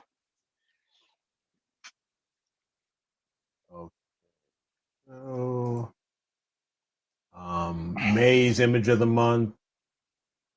We had Greg and Joe. I'm really gonna start calling this, Pi Nebula. We should just start adopting it. Everybody should start calling it. Leo triplet here, and the ring. Joe had the 3 entries for June for the June novice. So he had his ring nebula, Yep. is Outer Limits Galaxy. And his M101 is pinwheel. Nice. And for our experience, we have Roe and the Blue Horsehead. Now hold on that one. Is it just me, or does that look really noisy? That's just the Starfield, dude. It's the Starfield. Yeah. Is it really? Yes. Yes. That's the Starfield. Yeah, that's not noise. That's all those stars in there. That's a very dense Starfield. Yeah, it's probably because the picture's small and I'm sitting a long way from a screen. So okay. Yeah. No, that's not. There's no noise there. No, look at all this. This nebula, all these nebulae, like all these stars, man. It's crazy. Yeah, I'm looking at it closer now. I can see it. Yeah. We've got M8 and M20 by Greg as well. This one was his Esprit. Nice. Nice Blue Horsehead here by Jonathan. That's a really nice size. A 2-panel mosaic. What was that shot at? This was 2-panel with the IMX 571 and the Wave Optics 91. The Cat 91. 91. Yep. Okay. Nice. And we have Star Trail, Sky Glow, and the Northern Lights by Greg Meyer with his Canon 6D out here in Arizona. Yep. And last but not least, LDN 43. Exactly. The Cosmic Bat by Benito. This was with the Artemis and with the LX 200 8-inch Schmidt. Nice. Don't forget, you still have 15 minutes, basically just a little over 15 minutes to vote if you haven't voted yet. So astroworldweb.com/IOTM. M for image of the month.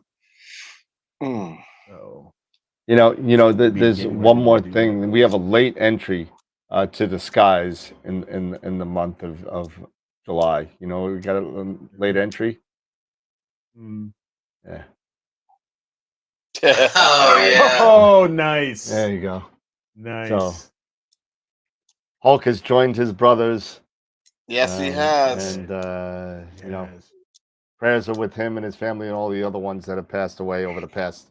Chuck Mangione and I know Huxtable, and there was somebody else too. Yeah. I mean, it's crazy. Malcolm Jamal Warner, Ozzy. Yep. Ozzy. I forgot about Ozzy. Yep. Yeah.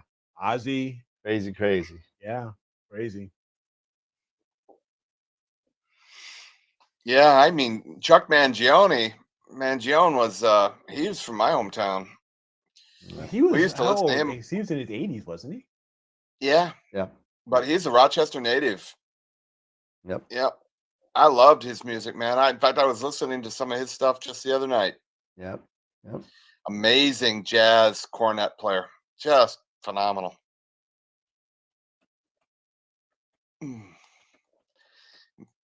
kind of like the same level as like Phil Driscoll, just crazy good.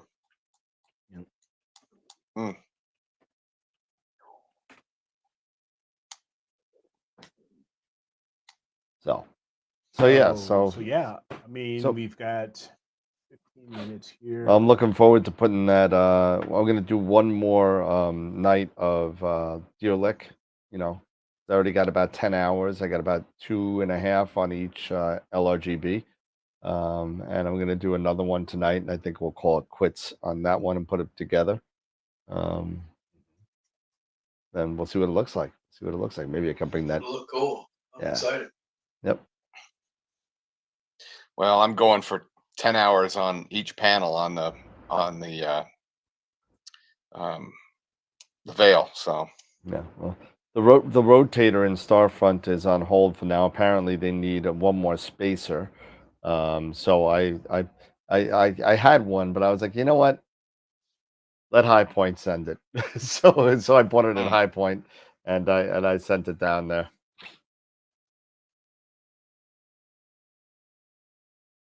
Nice. So they needed a 54 to 48 adapter. Oh yeah. Yeah, that's you're you're not going to do anything without an adapter. That's for sure. I thought I had one down there. I guess I don't. I thought I did. Greg says he's shooting the Tick Nebula. The Tick Nebula. Put it right next to Ant-Man. The Tick That's what I'm saying. Are we talking about? Are we talking about the tick? As far as the blue tick, or are we talking Lyme disease tick? The TikTok. Yeah, SH2123. I was thinking the bat. Who is the very best Catwoman? Julie Newmar. Oh. Ooh. I was thinking early. Julie The Newmar. first one on the TV show. Julie Newmar. Yeah, that was Julie Newmar. Eartha Kitt. Eartha Kitt was amazing. What was that? The movie? No, she was on the original. Oh, No, I remember her. Yeah. No, she was before. Yeah. She was before. She was after Julie Newmar left. Yeah. She was crazy as Catwoman. Yeah, she had that voice. Oh yeah. Oh no, I always had a thing for Julie. Oh yeah. Oh gosh, yeah. Down boy. Robin. You know what? Robin. You know what? But for those at my age, for those at my age, Halle. I'm sorry. Halle Berry. Halle Berry. She doesn't even count. Yeah. I know, and that Catwoman was. You may as well say movie, Michelle Pfeiffer at that point. I mean, come on. Oh god, yeah. That was dreadful. Yeah, I'm sorry. I like Halle Berry and all, but she can't even hold a candle there at the Kit. Yeah. No way. Yep. Yeah, Keith. That's what I said. Kit replaced Julie Newmar. Yeah. Yep. Yeah. And then and even the latest Catwoman from the latest Batman movie, who's that's Zoe Kravitz. But yeah, it's Lenny Kravitz's daughter, right? Lenny Kravitz's daughter. Yeah. Yeah. So. Well, that was a real waste of 3 minutes. Oh God. I mean, now it's almost like we're chewing up airtime, just until we can make the announcement for the poll. I just pulled up Clear Outside, and oh, nice. It's looking good. I don't know. We can't see you with your crappy green screen on. That looks good. That green screen is so bad, dude. It's actually not a green screen. It's I know, but it's a fake green screen. It is. I can't, I can't put a green screen where I'm at. I mean, if you look, here's the no back. This sucks, dude. Right? I can't. There's no place to put a green screen. Tomorrow, it's like, look at that, man. Me without no mount, and me with no mounts. Oh yeah, Earl. Me. And it's like this even for Sunday. What the hell? Dude. This will teach me. This just teaches me. I'm looking at clouds. Damn. For the next week. And what sucks is like middle of the day on Wednesday, it's gonna be beautiful. Hold on a second. Let me start up Nina. Hold on. Nina. Let me start up Nina.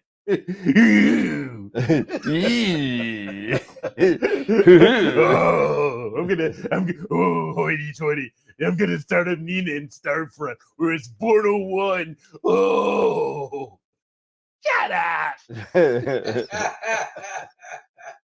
Oh God. And guess what I just did? I pressed play. 9:21, so 8:21 down there now. Yeah, 8:21. Yep. Dark enough? I'm leaving. No, it's not dark enough. But I go through my whole incremental cooling. It doesn't start. I gotta get some water anyway. Nautical dusk. Nautical dusk is 21:34 there. So another hour. So you're just getting it set up. I got to do that. I got to go outside and get mine.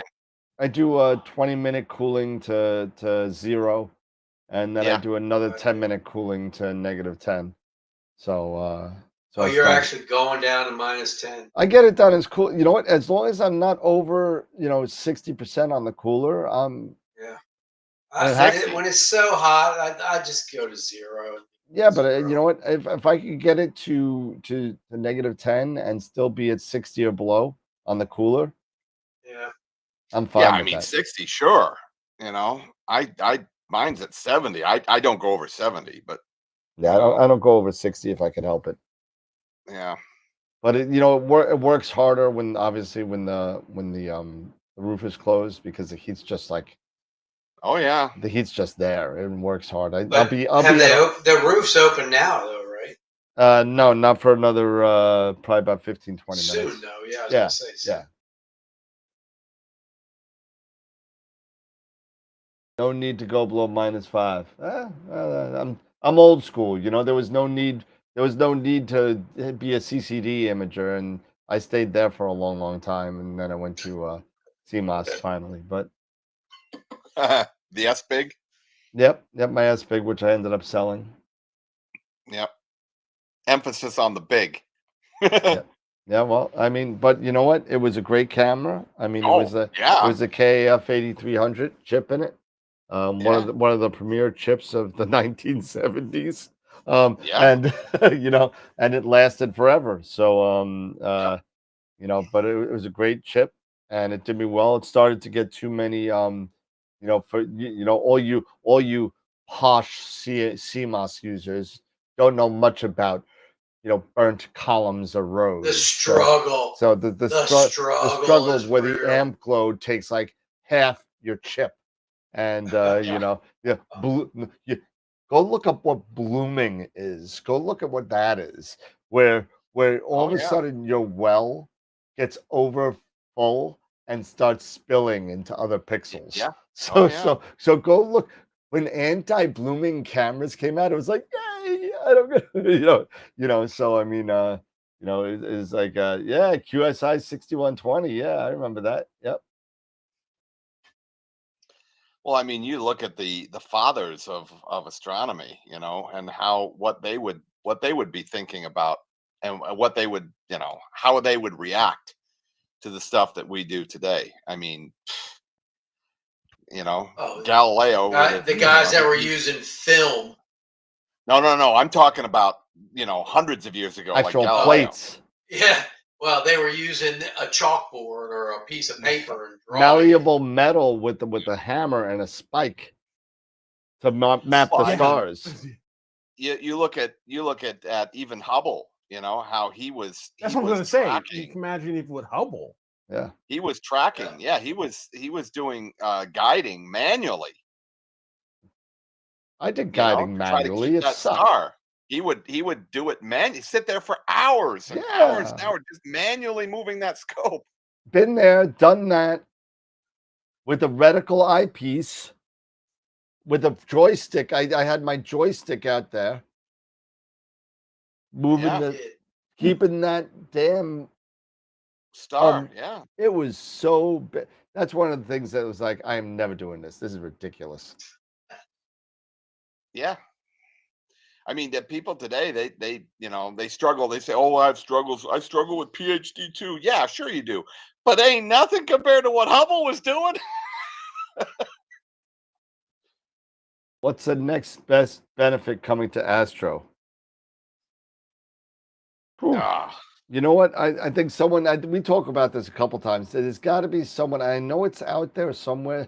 Somebody's got to have some way to make an automatic mount polar alignment, a geared polar alignment. I think that would be kind of cool. Motors on your on the mount, on the axis, that'd be great. All you have to do is hit start, and it's like an autofocus, and it'll make the adjustment. It'll do it for That's it.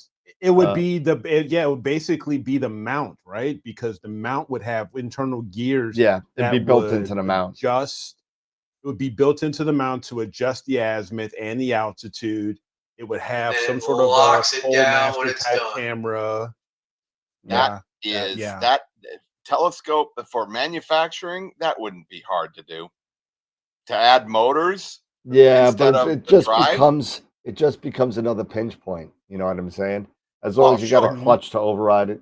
Somebody else said auto collimation. One Now, said auto collimation. well, Now, well, the RCX Mead, the 14-inch, if I remember right, I could be wrong. Maybe the 16-inch had a collimator that wasn't automatic, but it was motorized. It was a motorized collimator, and man, was that a failure because these rods that moved the mirror and then moved the secondary, they all got screwed up. It was so bad. That was a big disaster. you know what would For as be often. really cool though? I know they have it out now, but even if they make it a bit better or it really gets a bit more affordable, is the automatic tilt adjuster. I mean, Wanderer Astro has Yep. one, Yep. but if they make it where it's a bit more, or even, we start increasing competition, Pegasus Astro, QHY, whoever, they start doing the same thing. And you're able to put in not just say a 2600 or a 6200, but a smaller camera with a smaller OAG, things like that, that you can be able to fit those types of smaller cameras into an automatic tilt adjuster. That, and maybe it even figures out, because some of them you have automatic tilt adjuster, but also maybe it has a back focus, a slight back focus adjustment, like where a it 2 to may 4 be millimeter, 2 something to like 4 that. Yeah. millimeter, something very small, something like that. That could be game changing, to make it something like that and make it affordable for more mainstream, because Well, I'm having a hard time getting my head around why you would need to adjust your back focus. That's pretty static. no, I mean, if after you taking certain images and say maybe you're not at 55 millimeters, or maybe you're not at that 146 millimeters in case like an edge or something like that, but maybe you're at 144. You're slightly off here or there, just a little bit. And because that tilt, because back focus and tilt, that can, is it more tilt or is it more back focus that can deal with the elongation? I mean, it's both, isn't it?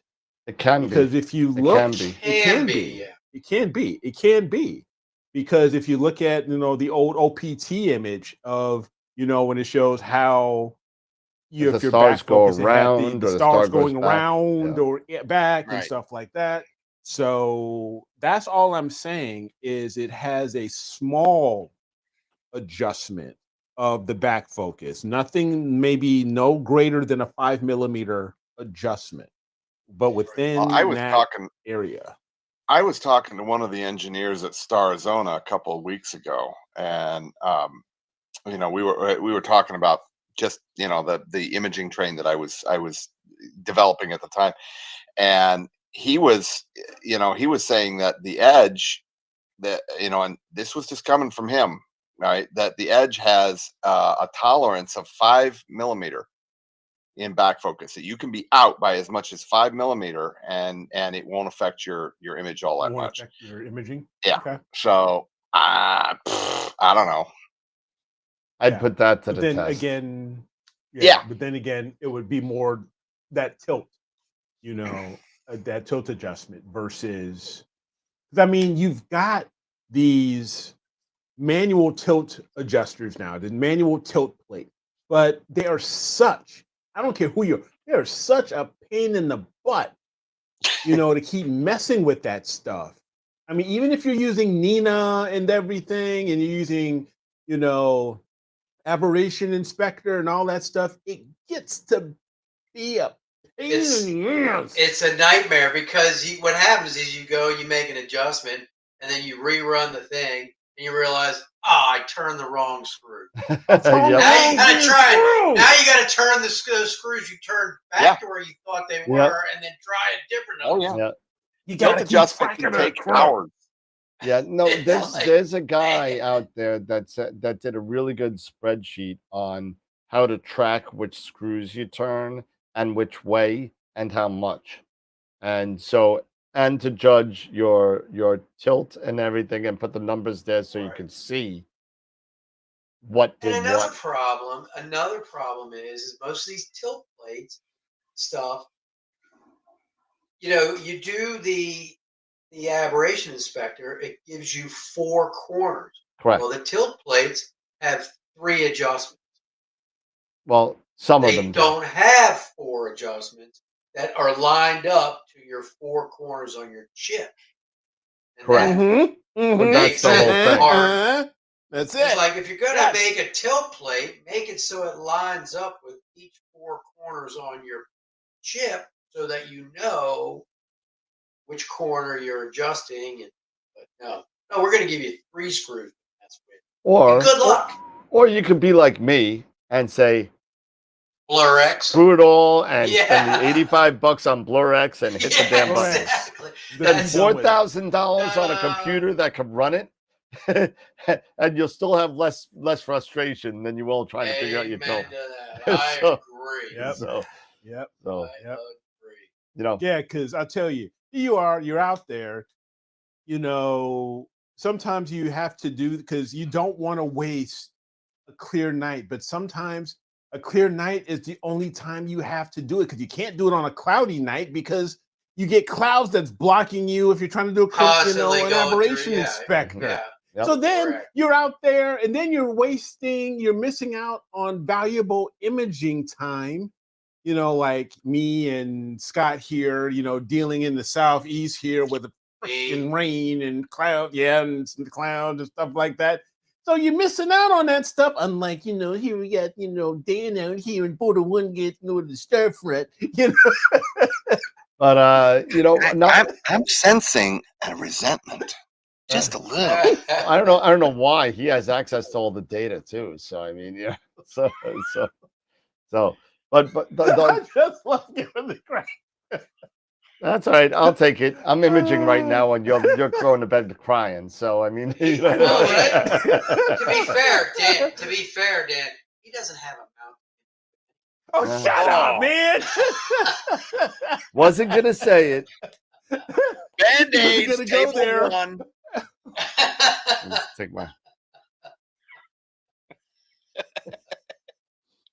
Oh God. I hate all of you.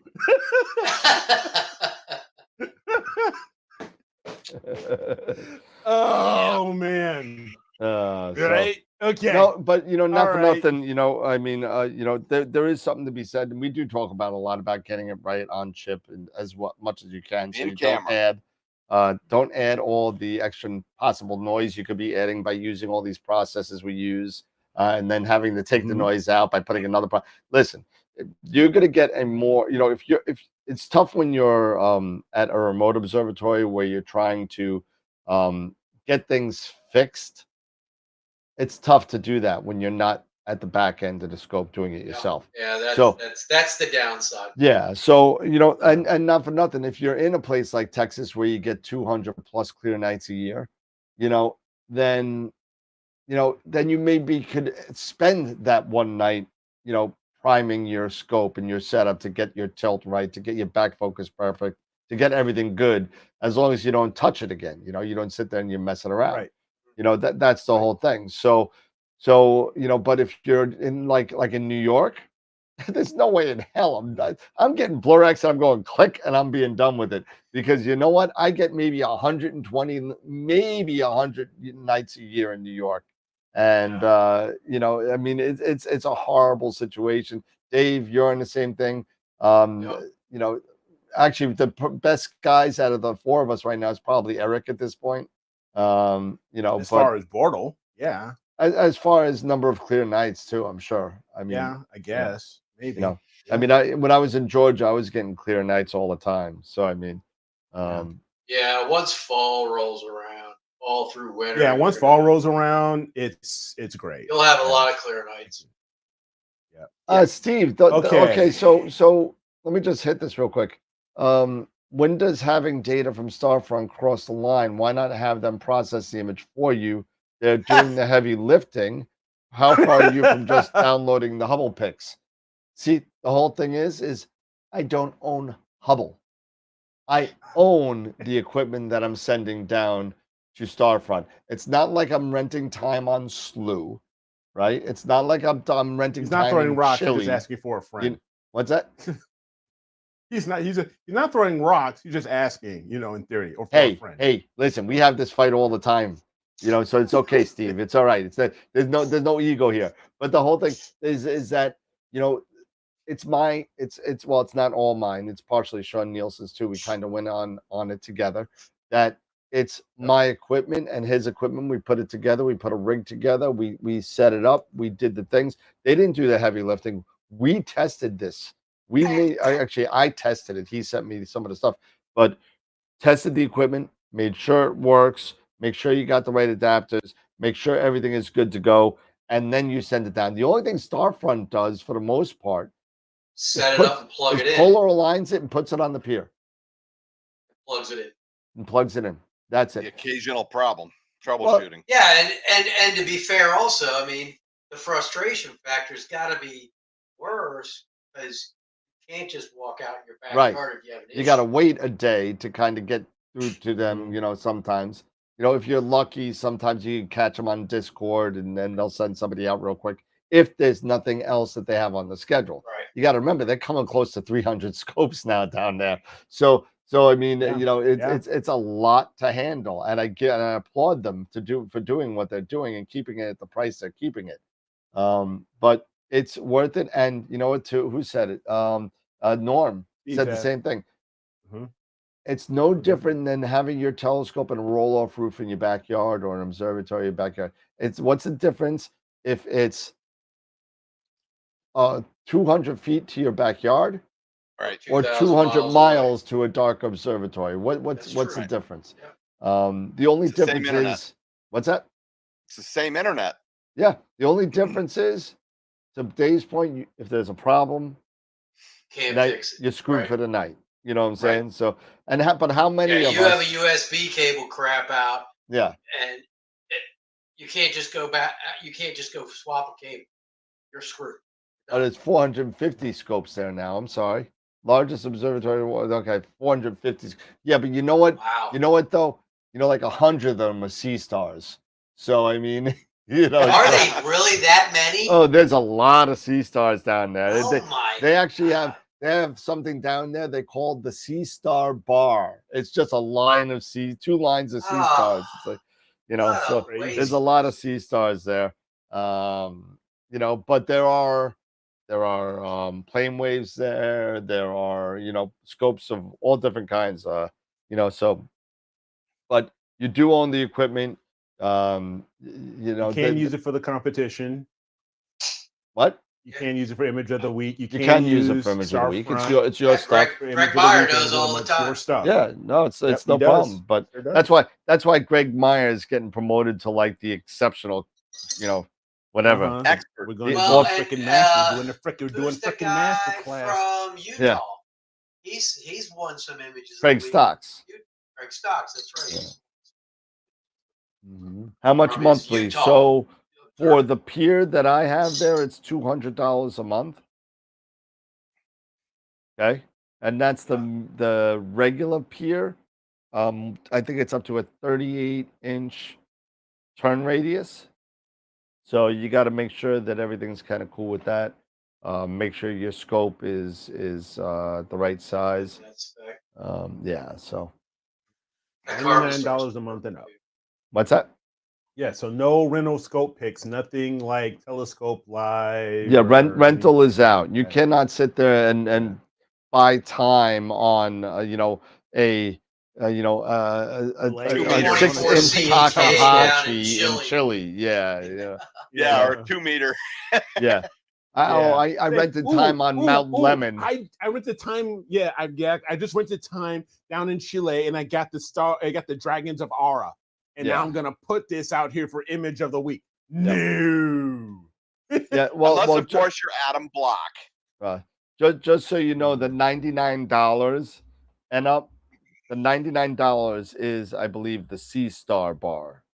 Yeah. So it's only a C Star 30 or 50. So the first one, I believe, I could be wrong. Maybe they changed it because they changed in a lot of things. But Yeah, I mean, Starfront.space. Let's see, reserve pier. Yeah, so it's 99. The first one with the regular scope is 149 a month. That's for the mini pier. So that would be like a red cat and AM3. Yeah, that ain't gonna be for my scope. Yeah, probably not gonna be bigger than like a 400 millimeter scope. You know, like an FRA 400, something like that. The light pier is what I have. That's the you know, you can put like a decent scope on it.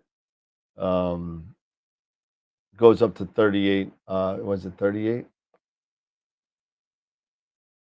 Yeah. 38-inch Yeah, rotation. 38-inch. Yeah. Like diameter rotation. Yeah. So, well, it's weird. You gotta measure it. There's like a whole video on how to do it. I'm sorry. The light's a 48-inch, not 38. 48-inch. I'd love to see a video of the roof open as everybody's starting to slew their telescopes and watch all those scopes moving around at the same time. Yeah, it's wild watching. You know, I've run my 2 rigs the last couple of nights at the same time, and I have them set to basically slew and go at the same time. And it's wild. I look out back and watching them go in their little way and finding their targets and everything. Why is Building 7 roof closed and everyone else is open? Uh-oh. Dun, dun, dun. Uh-oh. Better open my roof, yo. Drive.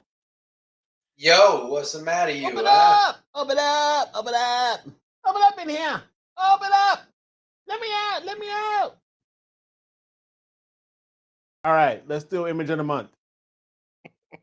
Here we go. Before it gets any weirder. Really, before it gets any weirder. All right. So, image of the month, the novice bracket, or you know, so for image of the month, we had 21 votes. We also call this the image of the month, you know, the John Compethorne edition. His Ring Nebula, M57, won for image of the month for novice. So, good. John, Nice. congrats. Your Ring Nebula is like the one that took it. Yeah. Not an easy target to get either. About, yeah, but also talk about, you know, we talk about budget and stuff like that using an AstroMaster. Yeah, an AstroMaster 130 Newt with a Barlow, with a Esfaboni Barlow and a 585. You know, so congrats. Yeah, because that's a distant target. Yep. It is. It is. All right. Now for our experienced. We had 47 votes. So fortunately, hopefully there won't be a tie. So let's find out. 47? Highly unlikely. Yeah. So let's see. The winner is. Oh my God. It's a freaking tie. Oh my God. A tie for first and a tie for second. Somebody called JD Vance. Oh, man. And a tie for second. Third. It's tie crazy. for third. Yep. Somebody call JD Vance. So, we need a tiebreaker. No, we need a tiebreaker here. So you've got Jonathan's Blue Horse Head And you've got Star Trail, Sky Glow, Northern Lights, and Polaris by Greg Meyer. Well, both with 13 votes. Is this image of the month? Yeah, This is image of the month. I think Greg's already got one. he does. He may. I think he's already got one. And if that's the case, then Jonathan wins by default. I think he does. Then Jonathan wins by default. So yeah. But that's just crazy. That's just I didn't even know. That's why I said it was highly unlikely. But so much for that. I shouldn't have said anything. I know, man. You freaking jinxed it. I know. Oh my goodness. Building 7 is still closed. Why? Greg Somebody said was saying that he thought the camera was frozen. because he said that guy's been standing there for 30 minutes. Oh, okay, fair enough. And the clock's not even on the camera anymore. Did I get? Oh. Thanks. Yeah, Greg even said thanks. No more from me. He says. We love you, Greg, man. I'm good. Yeah, absolutely. Yeah, Greg, seriously, don't stop sending pictures. Yeah, seriously. No, and definitely seriously, Greg, you need to come on and do us Yeah, really. Set up a date. Set up a date with me. The whole Photoshop Lightroom. Throw me a couple dates in August, some Wednesdays in August. Give me what you got. Yeah. You know, throw me a text or an email. Yeah, the roof is open. I guess the camera shot. So the guy's been standing there for a half an hour. Awesome. All right. So we have made it to another week. Yeah. Now we start with a new month. Next week will be August, our first image of the week for August. So, Greg's going to. Man. I can't go to Starfest. Starfest, Okie-Tex, and Nightfall. That's in California. So, but is that like in Death Valley or something? Or? It's down in Southern California. If I stand corrected, Greg, you could let us know. I think it's in Southern California, if I remember right. But you know, I wish I had the time to do all that. I mean, Okie-Tex is so far away. Borrego Springs, yeah, that's right. Can you imagine Starfest? When's Starfest this year? Starfest Canada. That's yeah. When's that? It's right when I close for the house. It's in like 2 weeks. Oh, God. Yeah. So I was scheduled to go, but I can't. And that was, and then I got Cherry Springs in September. Those are the ones that I go to because that's my main. Which one is Adam Block speaking at, Greg? Starfest? Borrego Springs. Okie-Tex? I think he's saying Nightfall. I think. Yeah. I would love to go to Okie-Tex. I would love to go. I mean, I'd have to fly, and which isn't a big deal, but. Can you imagine trying to image in Death Valley? I mean, oh man, I'd have to drive my car. You know what I mean? I'd have to, because I'd have to take my telescope. I wouldn't want to put it on a plane. But not just that. I mean, even at night, it's hot as hell. Yep. Now I just go to the star parties to have fun during the day because it's a lot of fun during the day. And there's a lot of people floating around. There's a lot of people playing music, doing some stuff, do some interviews. Well, you can see all the different rigs and everything. Yeah. And then I go to bed at night and come back the next day. You gotta start a D&D group at those star parties. Do one shots. Yeah, do one shots at the night. We'll do D&D. We'll have Ron Breacher play guitar in the background for like some mood music. Freaking awesome. Mm-hmm. Yeah, it's fun. You know what? I don't even do that, Greg. I'll just sit there and I'll just sit there and turn on the scope in Texas and just have a day, and then I'll enjoy the daytime. It's just It's kind of a cool kind of thing, actually. You know, it helps me out. I'm able to get my imaging done. I'm able to do the business. I'm able to do the things that I want to do, and I'm still able to image. And if I'm doing a class, I could show people that I'm imaging in Texas while I'm teaching them at their house in Long Island. Right. Exactly. You know, it's kind of cool, you know, so. Are you saying like it's Burning Man for Astro? Absolutely. Absolutely. Pretty much. Maybe not as many drugs. On the burning part. Maybe not as much LSD. Yeah.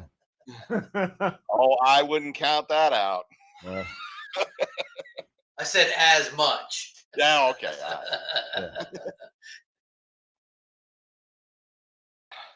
Oh wow! Except we're wearing clothes. Anyway. Yeah. Awesome. And lights are frowned upon. Yeah. Lights. Where? Sometimes somebody remind me of a time when I was in Cherry Springs and somebody turned the lights on in the car, and we'll, you know, I'll tell that story another time. Is that the one where he drove backwards off into the ditch? No, not backwards, forward. Forward into the ditch, yeah. That was a lot of fun. I never. And the last time I heard a field and taking out the headlights. Last time I heard the field, anything that loud was the Islanders getting into the 4th Stanley Cup final in 1983. I was there for the Game 7 of the playoffs, and they had these metal stairs. So that's why they called it the barn, because it was always so loud. And you just sit there and everybody would just hit their feet and jump up and down on the bleachers. Oh, that was like the old RFK Stadium. But it was all of the stairs were like that. There was no cement. Sway up and down. Yeah, but there was no cement in the building. It was all metal stairs. That's why everybody hated to go there. Everybody hated to play there. The only people that liked to play there was the Islanders.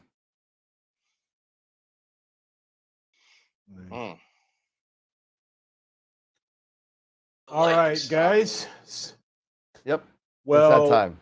I think we're about at that time. Thanks again to everybody for hanging out with us. If you've liked this video, you like what we're doing here, please don't forget to give us a thumbs up before you leave or while you're here. Don't give us a thumbs up. If you see us on the replay, thank you. And don't forget to give the video a thumbs up. Any final thoughts, guys? I just got an email showing off. Couldn't see a chat. I asked a question I didn't think was going on. I was trying to tell you. I'm gonna go out and do some imaging. Dang. Good for you. God. Yeah. Oh, okay. No, sorry, Dave, if I missed you on the chat. Sorry about that. I didn't see it, and maybe it just went by so fast. I do apologize. But he was asking about Amy Astro, and I haven't spoken to her in like a year, so maybe I'll just hit her up and make sure she's okay. Yeah, she hasn't put up a new video in I don't know how long. Well, she was moving, and then she was going through, a very public divorce. She was open about that, and so she was going through She's some still time. dealing with her mom. I think so. Yeah. So I hope she's okay. I'll throw her an email just say hi. Yeah. Tell her we all said hi, and we're thinking. Absolutely. Yep. Tell her she's always welcome back on.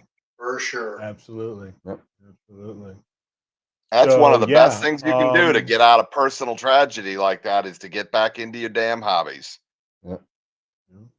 All right. No, that's true. Very, very good. Any final thoughts, guys? Scott's about to go do some imaging. Check out Discord. I put up a couple images that I did the last couple nights. I was able to put the Pelican together in HOO. So go to Discord, check those out, see what you think. I did the HA channel on the Tulip region. It came out good. So nice. I was happy with those images. I'm hoping within the next week I'll be able to get some S2 on those two and together. And hopefully good. But I was happy doing 10-minute long exposures. It's amazing the detail coming through. So Happy, happy, happy. And my EQ6R, nothing against those harmonic mounts, blows them away, guy. I'm sure. I mean, that thing is, I was doing sub half second with the EQ6 and the WD-20, half to 75, Yep. Yeah. I'm going to be boxing up my the Sim 60 probably tomorrow morning and driving it over to the UPS store and dropping it off, sending that back up to Massachusetts. Yep. So we'll see how that goes. But besides that, thanks everybody again for hanging out with us. Have a great weekend ahead. Have a great week ahead. We will catch you guys on Wednesday. And as always, keep imaging, keep educating, clear skies, and we will see you guys Wednesday. Take care.